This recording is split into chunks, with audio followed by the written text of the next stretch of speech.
A história do gordo é, antes de mais nada, a história de uma depreciação acusatória e de suas transformações, com suas vertentes culturais e ramificações socialmente marcadas. É também a das dificuldades particulares sentidas pelo próprio obeso, uma infelicidade que o refinamento das normas e a atenção crescente dada aos sofrimentos psicológicos sem dúvida acentuam. É, por fim, a de um corpo passando por modificações que a sociedade rejeita sem que a vontade possa sempre alterá-las. Olá, pessoal!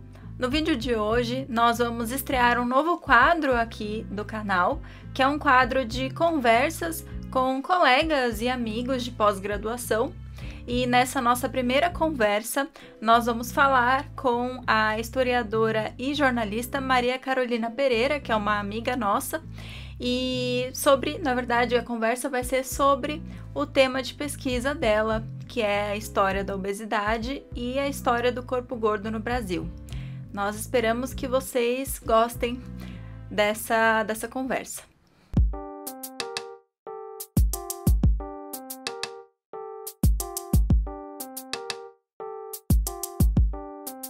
Seja bem-vinda, Maria, ao nosso canal. E antes de mais nada, a gente queria que você se apresentasse para quem está assistindo. Quem é você? O que você estuda? Como você chegou no seu tema? Olá, gente. Eu sou a Maria Carolina, eu sou historiadora, sou jornalista também, e eu sou mestranda do programa de pós-graduação em História das Ciências e da Saúde da Casa de Oswaldo Cruz, e eu trabalho dentro da área de História das Doenças, e o meu objeto de pesquisa é a obesidade e, consequentemente, o corpo gordo. Como é que você chegou no seu tema, assim, e quando você chegou no seu tema, no seu objeto, assim, mais especificamente, como que você se relacionou com a produção brasileira sobre esse tema? Existia alguma coisa escrita sobre isso na historiografia? Essa é uma história comprida, como eu cheguei no tema. A partir de 2017, eu comecei a repensar questões envolvendo o meu corpo e a forma como eu me relaciono com ele e me familiarizar com a gordofobia e como isso me atingia. E, ao mesmo tempo que eu estava fazendo esse processo, eu estava estudando a lepra aqui no meu estado, no estado do Pará. E eu desenvolvi um projeto e submeti à seleção do programa de pós-graduação. E passei na seleção com a intenção de estudar a lepra, e no desenvolver das aulas do programa, então, a partir principalmente das aulas que a gente começou a ter da disciplina de História e Historiografia da Saúde, principalmente, eu comecei a relacionar os temas das aulas, discutidos durante as aulas, com todo esse processo de ressignificação do meu corpo e sobre a obesidade em si.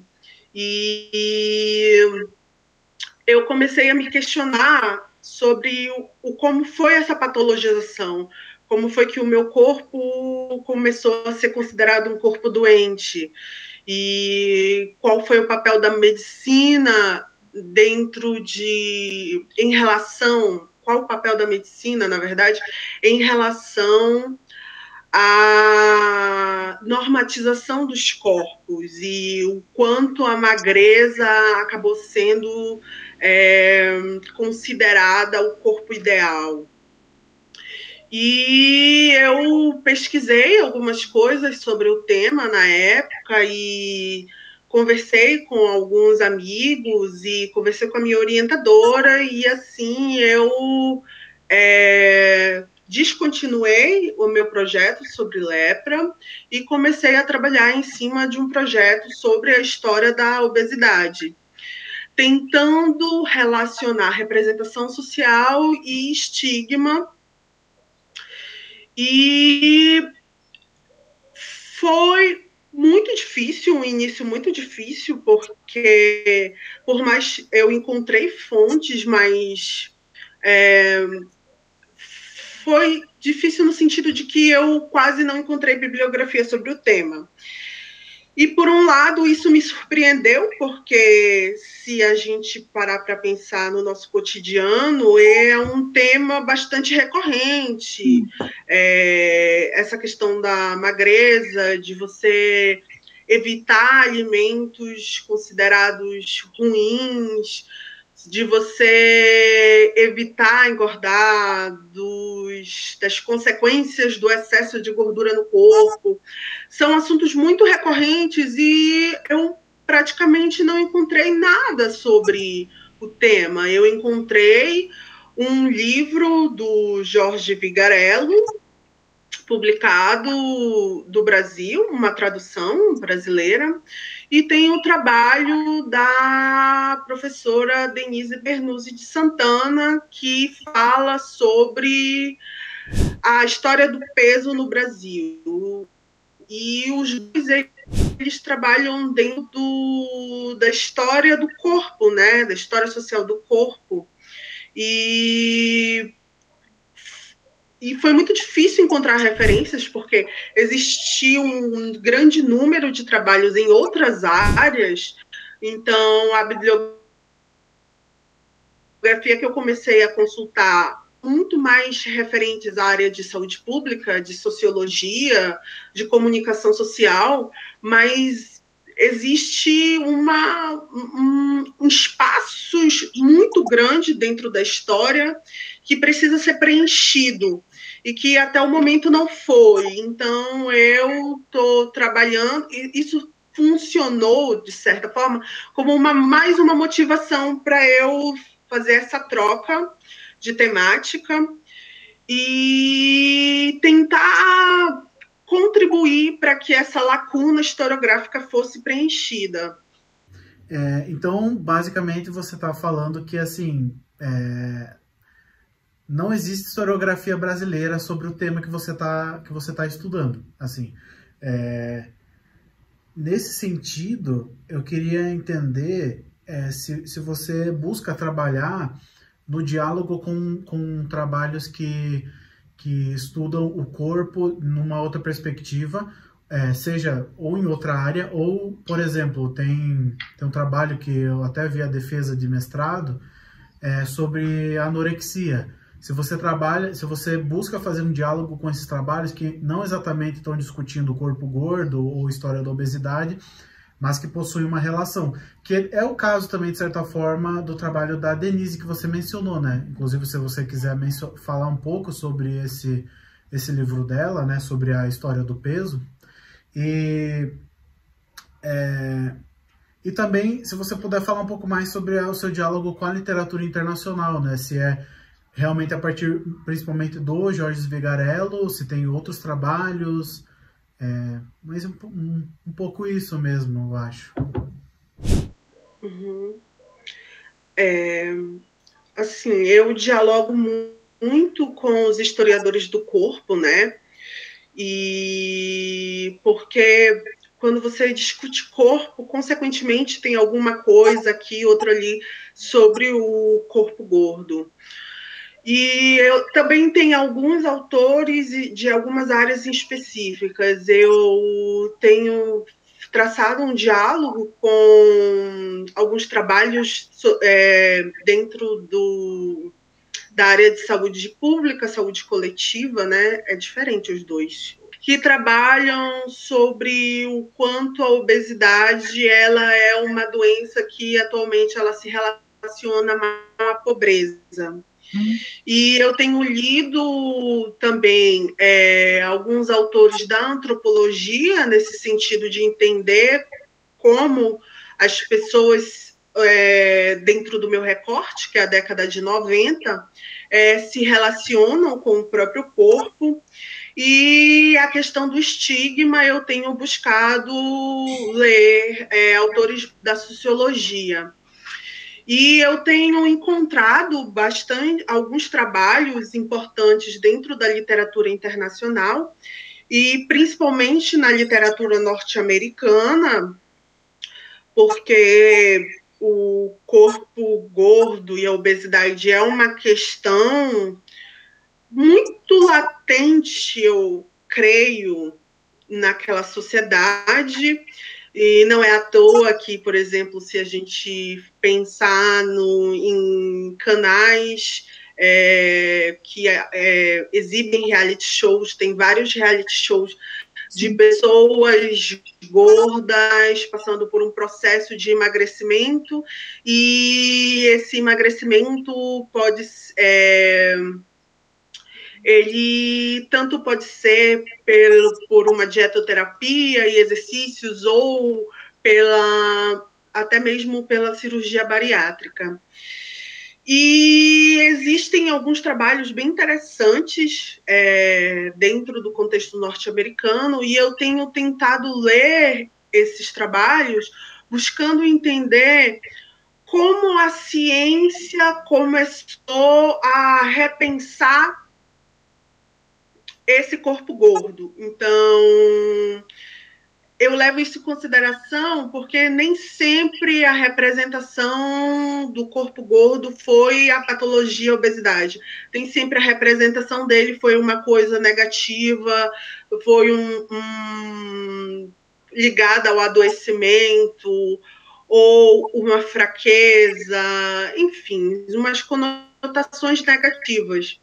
Ele tinha outra representação em outros períodos da história. Então, o que aconteceu? Como aconteceu essa transformação? E aí eu tento verificar, através dessa literatura, pensando o contexto brasileiro, como se sucedeu essa mudança de significado e o papel da ciência nisso, porque a ciência e a medicina, eu ressalto a medicina nesse caso, ela acaba sendo muito importante, porque eu enfatizo a medicina porque ela é utilizada como justificativa para você considerar o corpo gordo um corpo desviante, um corpo dissidente.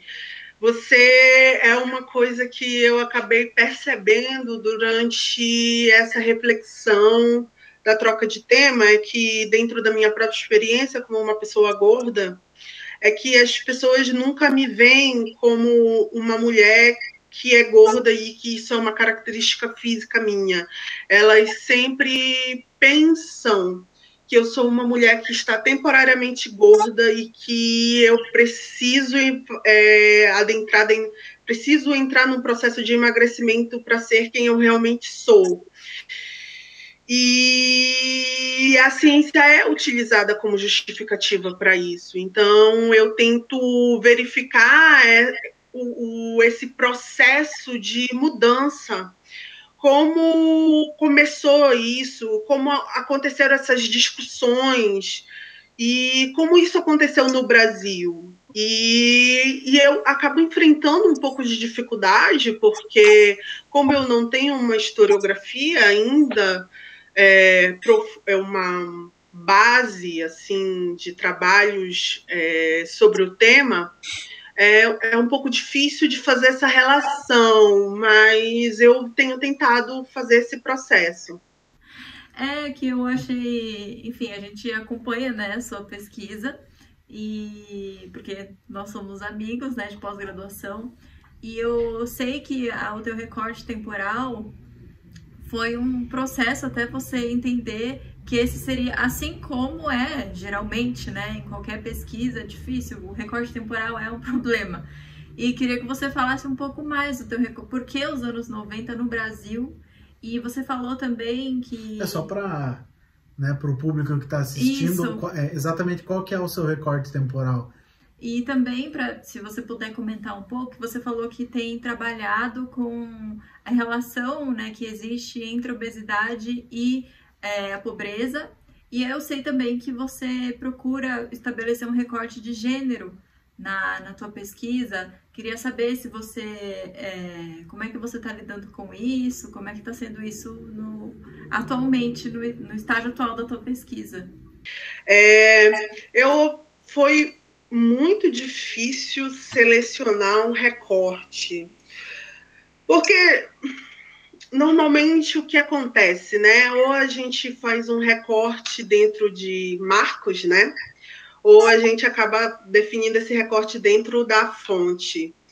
E eu sempre quis fazer uma análise dos meios de comunicação de massa, também por ter a formação de jornalista e ter assim interesse em fazer pesquisa sobre os meios de comunicação e também ter uma noção do quanto eles são importantes para moldar nossa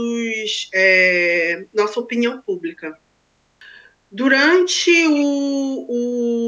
esse desenvolvimento de pensar um recorte, em como eu trabalhar esse recorte, eu fui tentar olhar marcos e acabei percebendo que existia uma preocupação muito maior com a fome e as doenças relacionadas a ela, como a desnutrição energético-proteica e outras doenças que são relacionadas a ela. Isso no Brasil? Isso você está se referindo ao Brasil, especificamente? Dentro do contexto brasileiro. Uhum. Eu tenho uma preocupação com a fome e pareceu que a obesidade não era uma questão tão importante assim. Então, uma das fontes que eu consultei, assim, para tentar desenvolver esse recorte e pensar como os médicos brasileiros estavam fazendo essa discussão, foi justamente a revista da Sociedade Brasileira de Endocrinologia e Metabologia. E eu acabei acessando e verificando os volumes, mais ou menos da década de 50 até a década de 80, os que estavam disponíveis na Fiocruz, e a grande parte dele não falava sobre obesidade. Um volume ou outro você encontrava algum texto e não era assim... não parecia que os endocrinologistas, que acaba sendo a especialidade médica que cuida, né, das pessoas obesas, consideradas obesas, não parecia assim uma preocupação tão latente. E aí eu fui pesquisar mais um pouco e, por exemplo, a Sociedade Brasileira de Cirurgia Bariátrica, ela vai ser fundada na década de 80, e eu procurei entender o que eu tinha de fonte institucional, né? Então, também voltando para alguns artigos que eu li da área de saúde e da área de nutrição, artigos mais técnicos, o que eu verifiquei foi que em 74, 75, o governo, o IBGE, desenvolveu um inquérito sobre as condições alimentares da população brasileira. Eles estavam buscando verificar como é que estava a alimentação do brasileiro no geral, quais eram os alimentos mais consumidos, etc. E acabou aparecendo ali uma informação sobre a obesidade. E aí eu só vou ter um outro inquérito bem próximo disso e querendo verificar a situação nutricional brasileira já em 89. Tá? Uhum. E aí o que aconteceu foi que de 74, 75, porque a documentação é essa, 74 e 75, eles fizeram esse inquérito entre esses 2 anos. Você tem uma diferença nos índices estatísticos da obesidade bem grande, assim.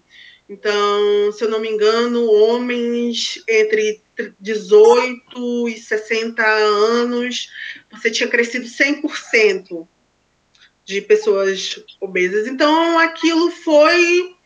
É como se acendesse uma luzinha assim na cabeça. Então, eu comecei a olhar a partir daí.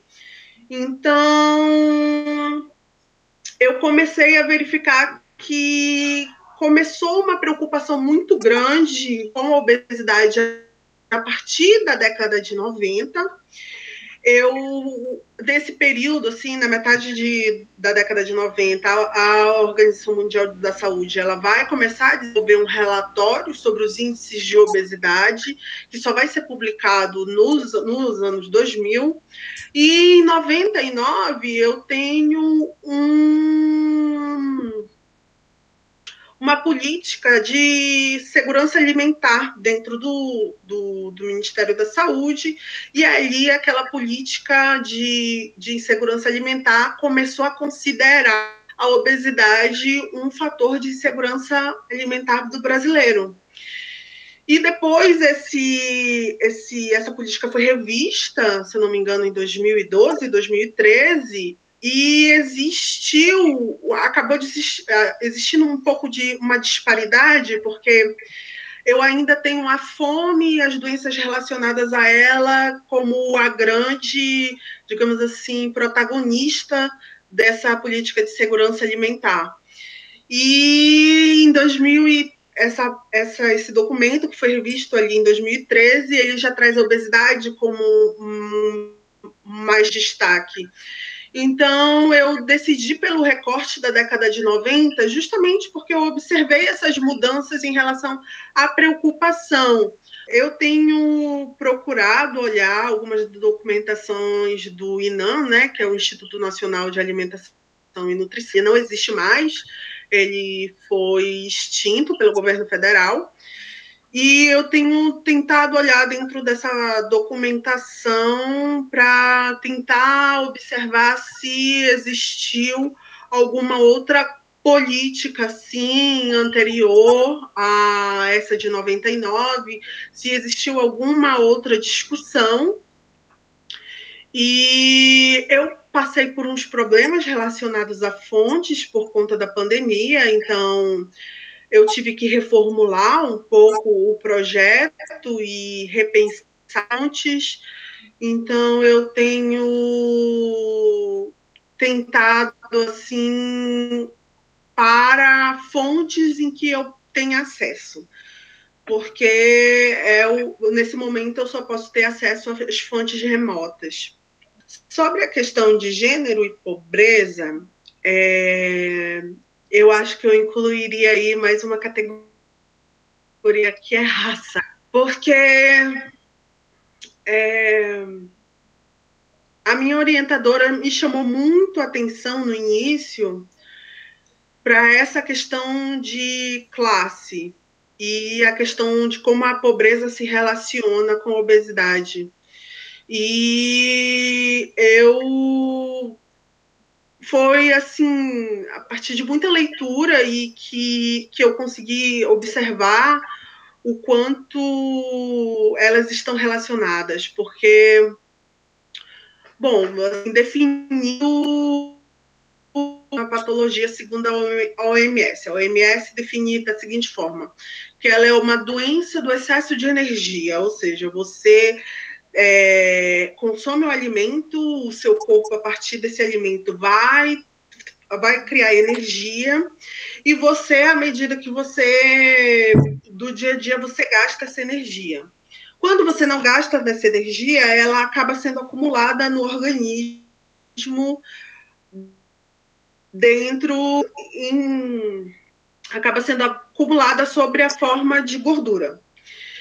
E assim, se relaciona muito a obesidade, na verdade, ela é uma doença muito complexa.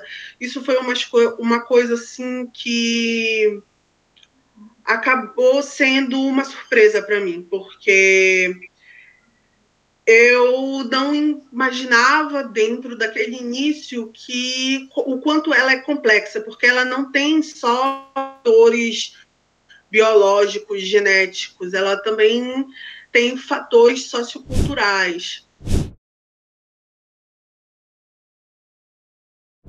Bom, partindo então, né, do fato de que você está desenvolvendo a sua pesquisa no programa de História das Ciências e da Saúde, né, eu queria entender como que você pensa o teu objeto dentro dessas áreas, né, principalmente pensando o tema do estatuto científico, né, do diagnóstico da obesidade, né, como que a obesidade foi enquadrada como objeto científico e como objeto clínico também, né, pelos médicos, e se você acha que esses temas são os principais temas que ligam o seu objeto de pesquisa à história das ciências, da saúde. Eu queria que você falasse um pouco disso. Eu creio que sim, porque dentro da literatura que eu ando consultando, não especificamente da história das ciências, porque eu também não achei muitas coisas dentro dessa área, mas você começa a ter uma ressignificação. Na verdade, isso acaba convergindo com a história da alimentação, na verdade, porque você começa a desenvolver e começa a entender o processo de alimentação e como funciona a ingestão dos alimentos e como ele se transforma em energia, como você começa a descobrir que existem determinadas patologias que elas são causadas por uma forma de se alimentar ou pela falta de um nutriente, seja micro ou macronutriente. Então, quando eu penso sobre isso, eu penso muito sobre o desenvolvimento da ciência da nutrição. E que da metabologia também, né? A desenvolver uma alimentação científica, sabe? E é importante a gente pensar que a alimentação, ela também tem um lado cultural e ela também tem um lado subjetivo, que eu digo que é o lado afetivo, porque a gente acaba criando um afeto em relação à comida, né? E ali pelo século XVIII, mais ou menos, você começa a compreender esses processos de produção de energia, armazenamento de energia e as diferenças entre os nutrientes no geral. E eu acho que quando a gente pensa a história da obesidade e a gente pensa o papel da ciência em relação a isso, a gente tem que olhar para o desenvolvimento da ciência da nutrição e tem que entender que naquele momento a gente também estava constituindo alguns padrões dentro da medicina, sabe? Então, existe uma procura, de certa forma, por um ideal de corpo. Então, como vai ser esse ideal de corpo? E eu gosto muito de pensar sobre o Vigarello, porque o livro dele, ele faz uma análise sobre o quanto a gente vê que existe uma mudança de mentalidade. Ele vai pegar ali desde a Idade Média até o século XX, e você tem uma mudança de mentalidade em relação ao corpo, mas também em relação à forma de se alimentar. E a ciência tem um processo crucial nisso, sabe? Você vai começar a pensar na alimentação a partir de um vínculo científico, não só um vínculo cultural, um vínculo afetivo. A ciência, ela está ali. Não é à toa que, hoje em dia, se a gente pensar, por exemplo, vamos pegar um exemplo bem cotidiano de influências do Instagram. E aí eles vão vão mostrar o que eles almoçaram. E aí você vai ver que eles selecionaram alimentos que eles vão proporcionar um emagrecimento de certa forma, sabe? Então, a gente passa por um processo de racionalização científica da alimentação. Sim, então, sim. Eu tenho tentado Maria, ver como aconteceram esses processos da ciência em relação à alimentação e, consequentemente, como isso vai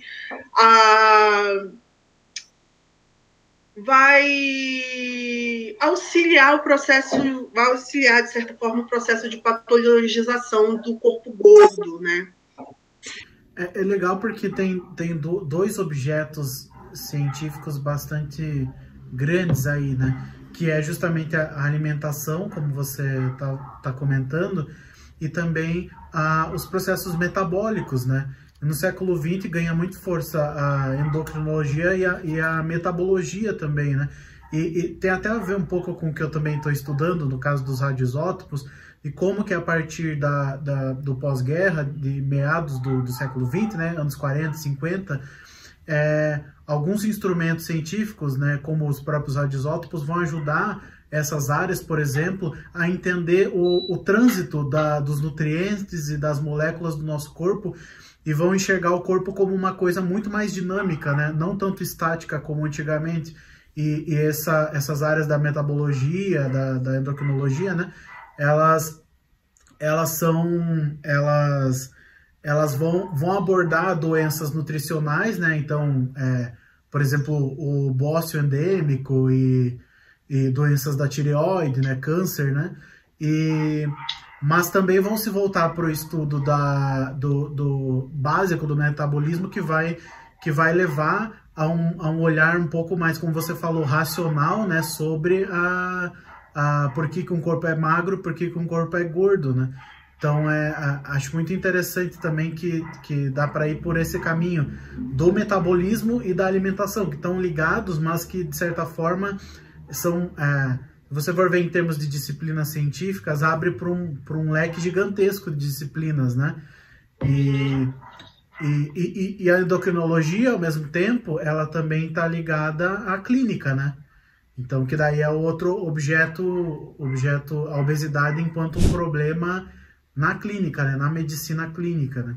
Ainda não cheguei nesse ponto especificamente, mas eu pretendo sim dialogar, porque, querendo ou não, o metabolismo, por exemplo, ele começa a ser pensado lá no século XVIII, né? Pelo Lavoisier, se eu não me engano.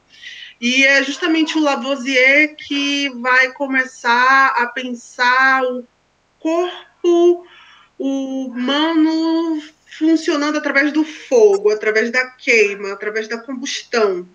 Então, assim, você alimenta o seu organismo e você começa a fazer uma combustão, de certa forma, e aí você vai gerar energia. E eu tenho buscado, principalmente na literatura internacional, fazer esse diálogo e como essa questão da nutrição científica, ela acabou sendo elaborada ao longo do tempo, sabe? Porque isso acaba convergindo com diversas áreas, diversas disciplinas científicas, mas elas estão lidando com coisas muito parecidas. Então, sim, como é que isso foi se ramificando? Então, eu pretendo fazer esse diálogo na minha dissertação. Lógico que, como a dissertação é um trabalho menor, eu não vou poder me aprofundar tanto, mas eu pretendo continuar com essa questão num futuro doutorado. Então, como a gente vem conversando aqui, na verdade o seu tema de pesquisa é um tema super atual, né? A obesidade e todos os debates sobre o corpo gordo tem, assim, pelo menos eu acredito que, pelo que eu vejo, né, tem ganhado bastante evidência hoje, com o Body Positive, com alguns movimentos que têm surgido, ganhado mais evidência atualmente, né? E eu queria saber se você vai abordar essa ascensão desses movimentos aqui no Brasil e de que forma que você pretende, se você for abordar isso, relacionar esses movimentos com... como é que eu coloquei aqui? Com os temas da acessibilidade e da importância da despatologização do corpo gordo, né? Como é que você vai abordar esses temas, se você for abordar todos juntos? Eu não vou abordar diretamente, porque, assim, esse movimento... É bom a gente pensar, assim, que o movimento Body Positive, ele não é ativismo gordo. Ele não é, ele é um outro movimento, existem pessoas gordas envolvidas, mas ele não promove algumas discussões essenciais em relação à vivência das pessoas gordas. E não que ele não seja importante, e ele, inclusive, eu acredito que ele tem sido... um gatilho, de certa forma, para as pessoas, no geral, repensarem a relação com o próprio corpo. Mas ele não é ativismo gordo. Eu me posiciono dessa forma, eu não considero ele um ativismo gordo, porque ele não trata de coisas específicas relacionadas à vivência de pessoas gordas, principalmente numa perspectiva mais materialista. Então, além disso, é porque eu vou chegar no movimento gordo aqui no Brasil, mas vamos olhar um pouquinho para trás. O movimento gordo, ele não é um fenômeno novo, ele teve seu início, pela literatura que eu li, ele teve seu início mais ou menos na década de 60, ali nos Estados Unidos, década de 60, 70, se eu não me engano, juntamente com o desenvolvimento do feminismo naquele momento. Tanto é que ele é coordenado por mulheres, e até hoje. E só que no Brasil, esse movimento social em relação às pessoas gordas, que buscam os direitos das pessoas gordas, ele é um fenômeno muito novo. Ele é um fenômeno da década de 2010, ele é um fenômeno que ele está relacionado, eu estou falando fenômeno no sentido de surgimento, aqui no contexto brasileiro. Ele é da década de 2010, ele está relacionado à difusão de informações na internet e de pessoas de diferentes lugares se relacionando na internet. E, anteriormente, eu não sei dizer se tinha algum movimento gordo. Eu, particularmente, não encontrei nada, nem literatura sobre. Uhum. Então, eu não vou fazer uma abordagem muito direta em relação a isso. Eu pretendo fazer citar o movimento gordo, citar as causas que nós defendemos, porque eu me coloco como uma ativista gorda também, por várias questões relacionadas à minha vivência mesmo, enquanto uma mulher gorda. E eu acho que existem muitos trabalhos, existem alguns trabalhos dentro do campo da sociologia, principalmente, que trata bem melhor desse assunto. Então, talvez, posteriormente, os historiadores que resolverem falar sobre isso possam tratar dessa década de 2010 e como um movimento, o ativismo gordo, esse movimento social que vai surgir aqui no Brasil, acaba sendo importante para você conseguir direitos, né? Porque Tem um autor da sociologia que ele acaba sendo uma referência, que é o Jean-Pierre Poulin, acho que é assim que se fala o nome dele. E ele tem um livro que é o Sociologia da Obesidade, e ele fala que, dentre as formas de preconceito, a forma de preconceito em relação às pessoas gordas é o preconceito que está liberado, assim. Porque você meio que não questiona, você olha e aquele é um corpo doente, você acaba fazendo uma opressão em cima daquela pessoa por conta do corpo dela, e aquilo tá liberado, ninguém vai questionar, sabe? Ninguém vai questionar se um adolescente virar para o outro e chamar ele de rolha de poço, por exemplo, sabe? E ninguém questiona como o corpo gordo é desumanizado quando as pessoas chamam outras pessoas, as pessoas gordas de baleia, sei lá.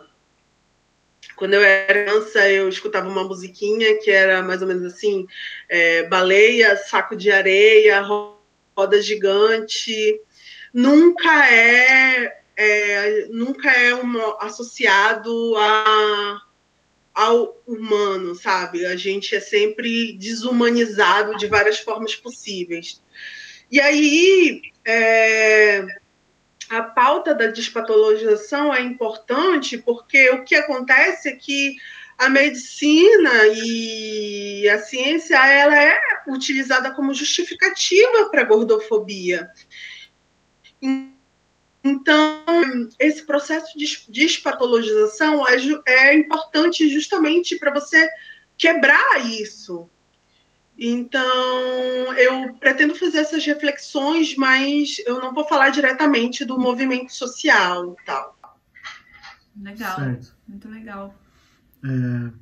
Isso da despatologização é uma coisa que é importante ficar claro, assim, né? Porque muitas vezes pode, para alguém que não está habituado com o termo, e não é um termo que surge apenas ligado à obesidade, né? É um termo, se eu não me engano, é um termo Foucaultiano, né? Enfim, que vem dessa literatura Foucaultiana, pelo menos. E porque não quer dizer que as pessoas gordas ou o movimento gordo está negando a ciência ou negando a medicina, né? Mas é porque, justamente como você falou, a ciência ou a medicina é usada como uma ferramenta, como um instrumento para promover a gordofobia, né? E não o contrário, e não para discutir isso, né? De uma forma mais sensata e mais organizada, né? Então, é muito interessante, porque vai ter a ver com a próxima pergunta que a gente vai falar agora também.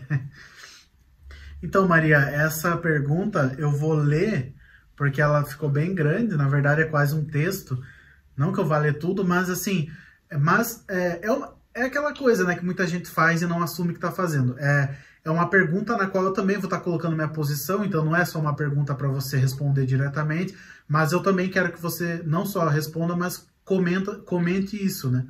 Então, assim, recentemente saiu no jornal O Globo, né? Eu acho que saiu em outros jornais também, o caso de uma estudante de Campinas que foi tentar emitir o laudo para vacinação da Covid-19, né? Que seria para comprovar sua comorbidade, que seria a obesidade, né? Através do IMC. Porém, ela foi informada que esse laudo não seria necessário, porque se fosse preciso comprovar a comorbidade dela na hora da vacinação, era só fazer a pesagem dela, né? E a estudante relatou também que ela contou um pouco da trajetória dela, né? Que ela ganhou muito peso após uma depressão e que depois desse processo ela sentiu muita diferença entre o tratamento médico que era dado antes dela ter ganho esse peso e o que ela passou a ganhar depois, né?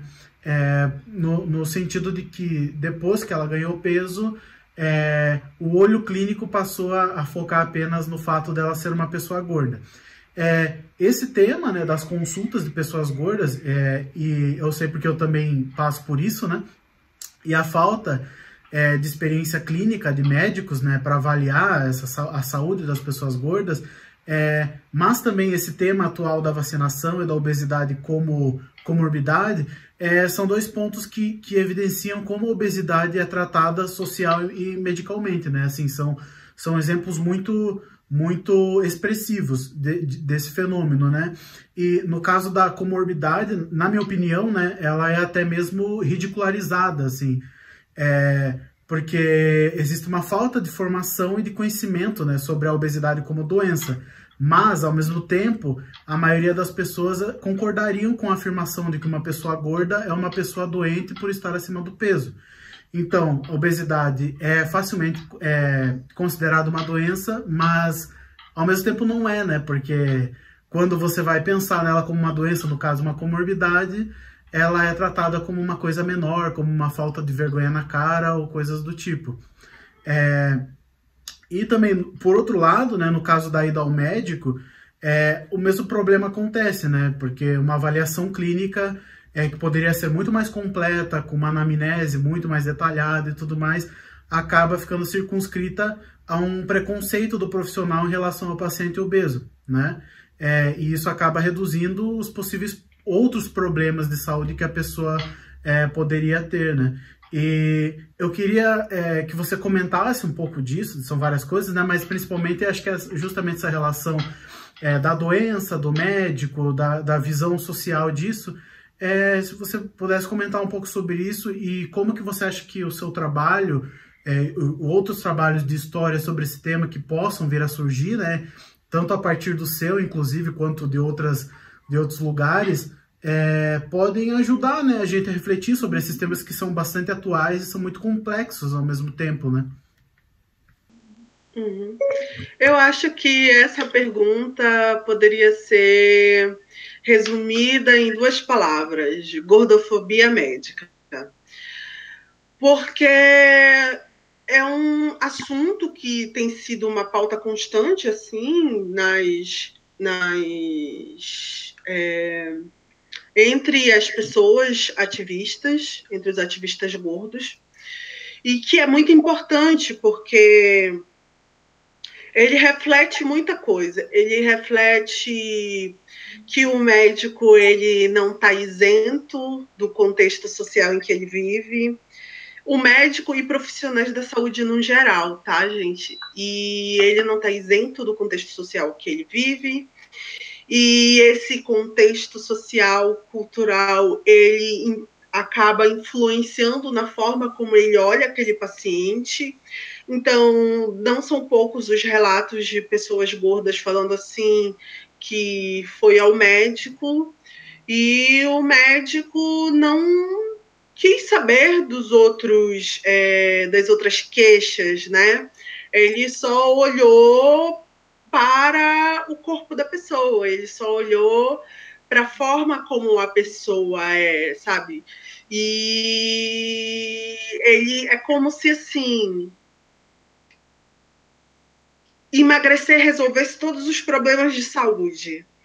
E não é bem assim, né? Porque você ser uma pessoa magra não te dá uma saúde, uma qualidade de vida e uma saúde plena, sabe? Então, os médicos, eles acabam refletindo essa representação que as pessoas gordas possuem, que a obesidade possui. E assim, depois que eu comecei a ler mais sobre o assunto, eu acabei me surpreendendo com muitas coisas. Então, por exemplo, a obesidade é considerada uma doença crônica não transmissível e sem cura.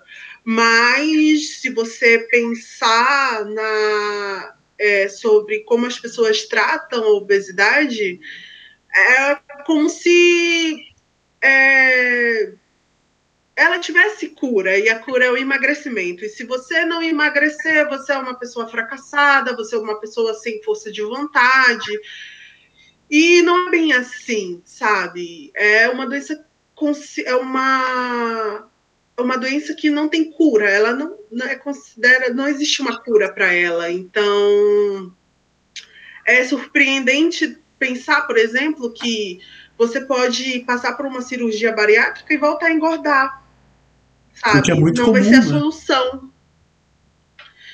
E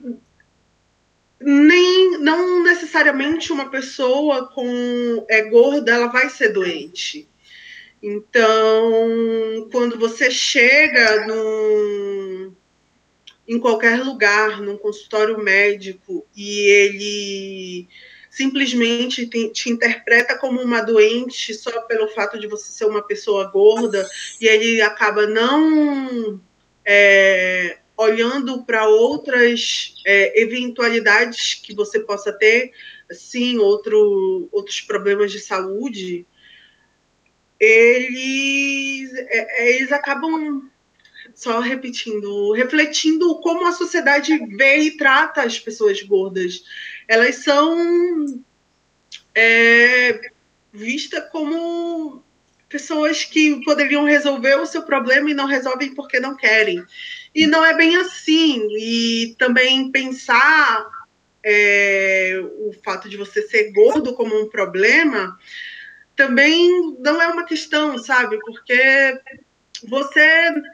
o fato de você ser gordo não vai te tornar automaticamente diabético ou hipertenso ou qualquer outra doença relacionada, sabe?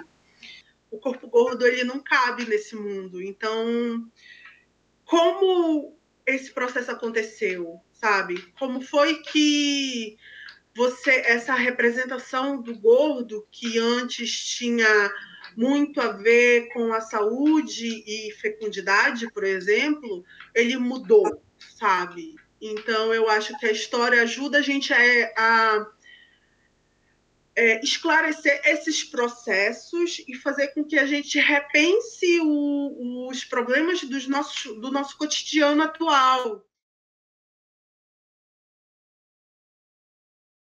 Bom, pessoal, então o vídeo de hoje foi esse. Nós esperamos que vocês tenham gostado. Eu acho que foi uma conversa muito bacana sobre um tema pouquíssimo explorado ainda no Brasil.